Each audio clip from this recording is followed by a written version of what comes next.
வணக்கம். இளம் வழக்கறிஞர்களுக்கு உதவித்தொகை வழங்க வேண்டும் என்ற கோரிக்கை நிறைவேற்றப்படும் என்று தொழிலாளர் நீதிமன்ற துவக்க விழாவில் முதலமைச்சர் ரங்கசாமி பேசினார். புதுவை கடற்கரை சாலையில் உள்ள பழைய நீதிமன்ற கட்டிடம் புதுப்பிக்கப்பட்டு அங்கு தொழிலாளர் நீதிமன்றம் அமைக்கப்பட்டு அதற்கான திறப்பு விழா கம்பன் கலையரங்கில் நடைபெற்றது.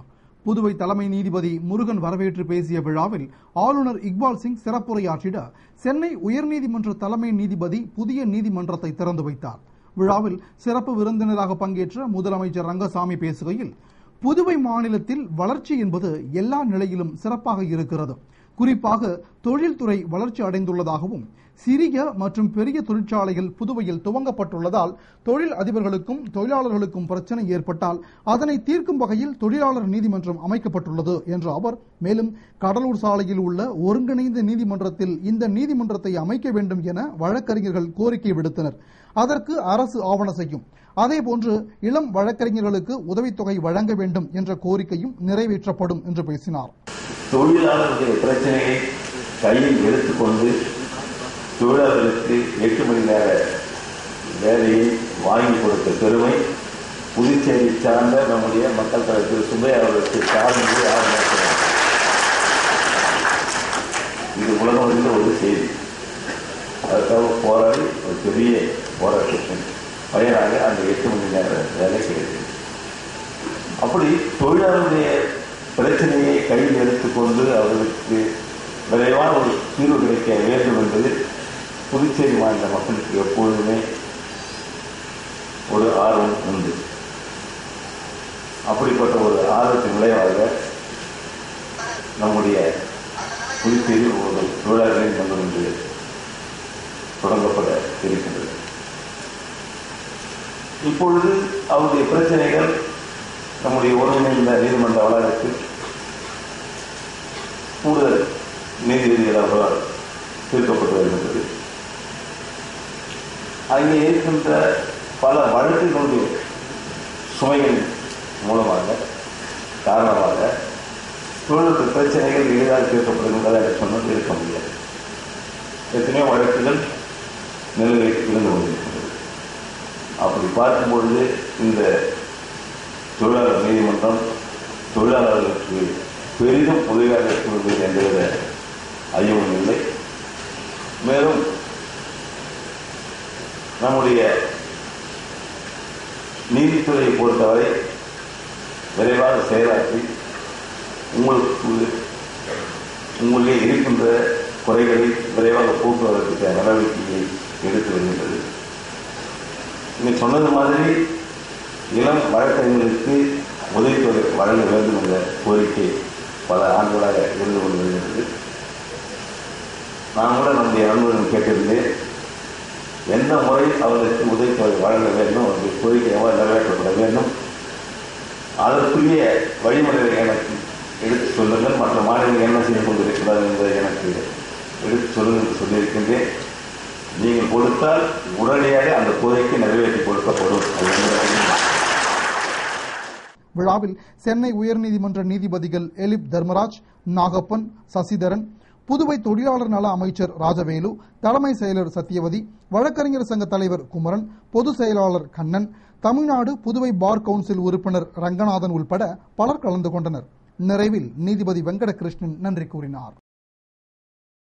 புதுவையில் சிறந்த மருத்துவர்கள் இல்லாததால் மக்கள் சென்னை செல்ல வேண்டிய சூழல் ஏற்பட்டுள்ளதாக தென்மண்டல குழந்தைகள் நல மருத்துவர்கள் மாநாட்டில் முதல்வர் ரங்கசாமி பேசினார். புதுவை ஜிப்மர் மருத்துவமனையில் தென்மண்டல குழந்தைகள் நல மருத்துவ மாநாடு நடைபெற்று வருவதை முன்னிட்டு மாநாட்டு துவக்க விழா தனியார் ஹோட்டலில் மாநாட்டு குழு தலைவர் டாக்டர் விஷ்ணுபட், செயலாளர் யோகநாதன், டாக்டர் ராஜேந்திரன் முன்னிலையில் நடைபெற்றது. மருத்துவ நலசங்க தலைவர் சிவபிரகாசம் வரவேற்று பேசிய விழாவில் அண்ணாமலை பல்கலைக்கழக துணைவேந்தர் டாக்டர் ராமநாதன் சிறப்பு அழைப்பாளராக கலந்து கொண்டு உரையாற்றினார். விழாவில் முதலமைச்சர் ரங்கசாமி சிறப்பு விருந்தினராக பங்கேற்று தமிழ்நாடு, புதுவை, கேரளம், கர்நாடக மாநிலங்களைச் சேர்ந்த சிறந்த குழந்தைகள் நல மருத்துவர்களுக்கு விருதுகள் வழங்கி பாராட்டி பேசுகையில், மருத்துவம் படிக்கும் மாணவர்கள் கட்டணத்தை அரசே செலுத்துவதால் ஏழை எளிய குடும்பத்தைச் சேர்ந்த மாணவர்கள் மருத்துவம் பயிலுகின்றனர். மேலும் பள்ளிகளில் மாணவர்களுக்கு ஊட்டச்சத்து மிக்க பால், ரொட்டி, பழங்களை இலவசமாக வழங்குகிறோம். ஆனால் புதுவையில் உயர் சிகிச்சை அளிக்க சிறப்பான மருத்துவர்கள் இல்லை. இதனால் புதுவையில் இருந்து பொதுமக்கள் சென்னை செல்ல வேண்டிய நிலை ஏற்பட்டுள்ளது. மேலும் இருதய அறுவை சிகிச்சை போன்ற உயர் சிகிச்சைக்கு அரசு 1.5 லட்சம் ரூபாய் வரை வழங்கி வந்ததை 2 லட்சமாக உயர்த்தி வழங்குகிறது என்றும், மேலும் அனைத்து சிகிச்சையும் கிராம மக்களுக்கு கிடைக்கும் சூழ்நிலையை அரசு ஏற்படுத்த வேண்டும் என்று பேசினார். மருத்துவத்தில் ஒரு சிறந்த வளர்ச்சி நாம் பெற்றிருக்கின்றோம். அப்படி குழந்தைகளுடைய அந்த இறப்பு விகிதம் இன்னும் குறைக்கப்பட வேண்டும் என்பதிலும் அரசாங்கம் இப்பொழுது மிகுந்த கவனம் செலுத்தி வருகிறது. அந்த நிலையில் புதுச்சேரியில் அந்த குழந்தைகள் இறப்பு விகிதம் என்பது மிகவும் குறைவு என்பதை இங்கே பெருமையோடு சொல்லிக் கொள்ள வேண்டும். இறப்பு விகிதம் என்பது மிகவும் குறைவு என்பதை நான் இங்கே சுட்டிக்காட்ட விரும்புகின்றேன். அப்படி குழந்தைகள் நல்ல ஊட்டச்சத்தான உணவுகளை எல்லாம் கிடைக்கப்பட்டு ஆரோக்கியமான ஒரு சிறந்த நிலையில் வாழ வேண்டும், வளர வேண்டும் என்பதுதான் எங்களுடைய ஆசை. அதற்கு ஏற்றவாறு இப்பொழுது மருத்துவ வசதி என்பது சிறந்த முறையில் அந்த குழந்தைகளுக்கு கிடைத்து வருகின்றது. அந்த மருத்துவ வசதி நகரத்தில் மட்டுமல்லாது கிராமத்தில் உள்ள குழந்தைகளுக்கும் சென்றடைய வேண்டும், என்பது மிக அவசியமான ஒன்று. எல்லா குழந்தைகளுக்கும் அந்த மருத்துவ வசதி கிடைக்க வேண்டும். மருத்துவர்கள் கிராமங்களில் சென்று பணியாற்ற வேண்டும் என்று எல்லோரும் சொல்வதை நாம் பார்க்கின்றோம். நகரத்துக்கு மட்டுமல்லாது அந்த குழந்தைகள் மட்டுமல்ல, மற்றவர்களுக்கும் கிராமத்தில் உள்ளவர்களுக்கும் அந்த மருத்துவ வசதி கிடைக்க வேண்டும் என்பது அவசியமான ஒன்றாகும். அதனால் அப்படிப்பட்ட நிலையில் உங்களுடைய மருத்துவ சேவை இருக்க வேண்டும் என்பதை நான் இங்கே கேட்டுக்கொள்கின்றேன். என்னுடைய புதுச்சேரியில் மருத்துவ வசதி சிறந்த முறையில் கொடுக்கப்பட்டு வருகின்றது. ஒரு தனிநபருக்கு செலவு செய்யப்படும் மருத்துவ வசதி கொடுக்கப்படுகின்ற செலவு என்பது கூட அதிகமான தொகையை அவருக்கு ஒதுக்கி நாங்கள் செலவு செய்து வருகின்றோம். இருப்பினும் ஒரு சில சிறப்பு மருத்துவம் என்பது புதுச்சேரி எங்களுக்கு தேவையான ஒன்றாக இருப்பதை நான் பார்க்கிறேன். அந்த மருத்துவ வசதி கிடைப்பதற்கு சென்னையில் உள்ள சிறந்த மருத்துவமனைகளுக்கு செல்ல வேண்டிய ஒரு சூழ்நிலையும் இருக்கின்றது. அப்படி செல்கின்ற அந்த மருத்துவம் பெறுகின்ற நோயாளிகளுக்கும் எங்களுடைய அரசானது அந்த மருத்துவ உதவி என்ற நிலையில் 1,50,000 ரூபாய் வழங்கி வருகின்றது. அதை 2 லட்சம் ரூபாய் உயர்த்தி கொடுக்க முடிவெடுத்திருக்கின்றோம். விழாவில் 4 மாநிலத்தைச் சேர்ந்த மருத்துவர்கள், ஜிப்மர் குழந்தைகள் நல மருத்துவர்கள் கலந்து கொண்டனர். தொழிலாளர்கள் பிரச்சனையை உடனுக்குடன் தீர்க்க வேண்டும் என்ற தொழிலாளர் நீதிமன்ற துவக்க விழாவில் சென்னை உயர்நீதிமன்ற தலைமை நீதிபதி இக்பால் பேசினார். புதுவை கம்பன் கலையரங்கில் நடைபெற்ற தொழிலாளர் நீதிமன்ற துவக்க விழாவில் சென்னை உயர்நீதிமன்ற தலைமை நீதிபதி இக்பால் நீதிமன்றத்தை திறந்து வைத்து பேசுகையில், புதுவை, காரைக்கால், மாஹே, ஏனாம் நீதிமன்றங்களில் தொழிலாளர் சம்பந்தப்பட்ட வழக்குகளை நீதிபதியே கூடுதல் பொறுப்பாக நடத்தி வந்தார். இந்நிலையில் புதியதாக தொழிலாளர் நீதிமன்றம் கட்டப்பட்டு திறக்கப்பட்டது. இப்பணியை மத்திய அரசோடு இணைந்து புதுவை அரசும் செய்தது. மேலும் சென்னை உயர்நீதிமன்றமும் தன்னிச்சையாக ஒரு அரசாணையை பிறப்பித்து நீதிமன்றம் உருவாக நடவடிக்கை எடுத்தது. மோட்டார் வாகன விபத்தில் பாதிக்கப்பட்டவர்கள் நிவாரணம் பெறும்போது வழக்கறிஞர்கள் ஒரு பகுதியை கமிஷனாக பெறுகிறார்கள். அவ்வாறு பெறுவதை அவர்கள் நிறுத்திக் கொள்ள வேண்டும். அதேபோன்று தொழிலாளர்கள் பாதிக்கப்பட்டால் அவர்களுக்கு கடவுளாக இருந்து உரிமையை பெற்றுத்தர வேண்டும். தேவையின்றி வழக்குகளை தள்ளி வைக்கக்கூடாது. மேலும் தொழிலாளர் பிரச்சனைகளை உடனுக்குடன் தீர்க்க வேண்டும் என்று அவர் பேசினார். வெடிகுண்டு வீசி ரவுடியை கொலை செய்த வழக்கில் ஆயுள் கைதி மர்டர் மணிகண்டன் கோஷ்டியை சேர்ந்த 5 பேரை போலீசார் கைது செய்தனர். மேலும் கொலையாளிகள் விட்டுச் சென்ற காரை பறிமுதல் செய்து ஆயுதங்களை கைப்பற்றினர். காரைக்கால் சிறையில் இருந்து புதுவை நீதிமன்றத்திற்கு விசாரணைக்காக ஆஜராகிவிட்டு காரைக்கால் திரும்பிய ரவுடி ஜெகனை 10க்கும் மேற்பட்ட ரவுடி கும்பல் சுண்ணாம்பாறு பாலத்தின் அருகே வெடிகுண்டு வீசி கொலை செய்தது. இதில் சப் இன்ஸ்பெக்டர் உட்பட 5 பேர் படுகாயமடைந்தனர்.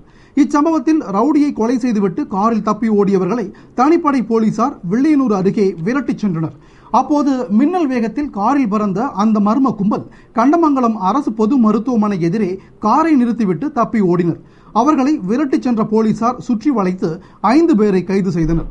அவர்களிடம் வடக்கு எஸ்பி ராமராஜு, தெற்கு SP Bhairavasamy, rural SP Palaniswami ஆகியோர் நடத்திய விசாரணையில் அவர்கள் காரைக்கால் சிறையில் இருக்கும் ஆயுள் தண்டனை கைதி மர்டர் மணிகண்டனின் ஆதரவாளர்களான வானராப்பேட்டை ஐயப்பன், கொசப்பாளையம் அருள் என்பதும், கடந்த 2 ஆண்டுகளுக்கு முன்பு காலாப்பட்டு சிறையில் ஜெகனுக்கும் மர்டர் மணிகண்டனுக்கும் ஏற்பட்ட மோதலில் மணிகண்டனின் கை உடைந்ததால் இருவருக்கும் அடிக்கடி சிறையிலேயே மோதிக்கொண்டதால் இருவரும் காரைக்கால் சிறைக்கு மாற்றப்பட்டனர் என்றும், அங்கும் அவர்கள் மோதிக்கொண்டதால் மர்டர் மணிகண்டனின் ஆதரவாளர்கள் மூலம் கொலை நடந்ததும் தெரிய வந்தது.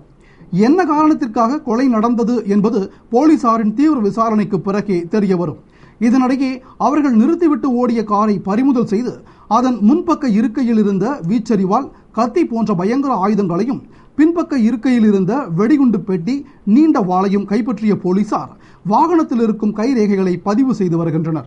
மேலும் இவ்வழக்கு தொடர்பாக 19 பேர் மீது வழக்கு பதிவு செய்து விசாரணை நடத்தி வருகின்றனர். வழக்கு தொடர்பாக நீதிபதி நிலை 2 உத்தமராசா சம்பவ இடத்தை பார்வையிட்டு அரசு பொது மருத்துவமனையில் உள்ள சப் இன்ஸ்பெக்டர் செந்தில்குமார் மற்றும் போலீசாரிடம் விசாரணை நடத்தினார். அதேபோன்று தாசில்தார் ரமேஷ் தலைமையில் கலெக்டர் விசாரணையும் நடந்து வருகிறது. புதுவை லாசுப்பேட்டையில் நடைபெற்ற தீவிர மரக்கன்றுகள் உற்பத்தி முகாமில் புதுவையை பசுமையாக்கிட நாட்டு நலப்பணி திட்ட மாணவர்கள் முன்வர வேண்டும் என்று அமைச்சர் தியாகராஜன் பேசினார். புதுவை அரசு வனம் மற்றும் வனத்துறை சார்பில் லாசுப்பேட்டை வனத்துறை நாற்றங்காலில் தீவிர மரக்கன்றுகள் உற்பத்தி முகாமின் துவக்க விழா நடைபெற்றது. முதல்வரின் பாராளுமன்ற செயலர் வைத்தியநாதன் முன்னிலையில் நடைபெற்ற விழாவில் சிறப்பு விருந்தினராக அமைச்சர் தியாகராஜன் கலந்து கொண்டு முகாமினை துவக்கி வைத்து மரக்கன்றுகளை உற்பத்தி செய்வதில் நாட்டு நலப்பணி திட்ட மாணவர்களின் செயல்பாடுகளையும் முயற்சியினையும் பாராட்டி பேசுகையில், தானே புயலால் பாதிக்கப்பட்ட புதுவையை பசுமையாக்கிடும் வண்ணம் வனத்துறைக்கு தேவையான அதிகப்படியான மரக்கன்றுகளை உருவாக்கிட இந்த தீவிர மரக்கன்றுகள் முகாம் ஏற்பாடு செய்யப்பட்டுள்ளதாகவும், இதனால் பள்ளிகள், கல்லூரிகள், நிறுவனங்கள், தொழிற்சாலைகள், அரசு சாரா அமைப்புகள், ஆர்வலர்கள் மற்றும் பொதுமக்களுக்கு இலவசமாக மரக்கன்று வழங்கப்படுகிறது. புதுவையில் காடுகளின் பரப்பளவை அதிகரிக்கவும், மரம் நட்டு வளர்த்து பராமரிப்பதை ஊக்கப்படுத்தவும் சுமார் 3 லட்சம் மரக்கன்றுகள் உற்பத்தி செய்யப்பட்டு விநியோகிக்கப்பட உள்ளதால் சனிக்கிழமைகளில் நாட்டு நலப்பணி திட்ட மாணவர்கள் வனத்துறையோடு ஒத்துழைத்து புதுவையை பசுமையாக்கிட முன்வர வேண்டும் என்று பேசினார். முகாமில் வள்ளலார் அரசு பெண்கள் மேல்நிலைப்பள்ளி மற்றும் பல்வேறு பள்ளிகளிலிருந்து நாட்டு நலப்பணி திட்ட மாணவர்கள் பங்கேற்று மரக்கன்றுகளை உருவாக்குவதில் ஈடுபட்டனர். விழாவில் பள்ளிக்கல்வி இயக்குநர் வல்லவன், வனக்காப்பாளர் அனில்குமார் மற்றும் வன அதிகாரிகள் பங்கேற்று மாணவர்களை வழிநடத்தினர். இத்துடன் செய்திகள் நிறைவடைந்தன. வணக்கம்.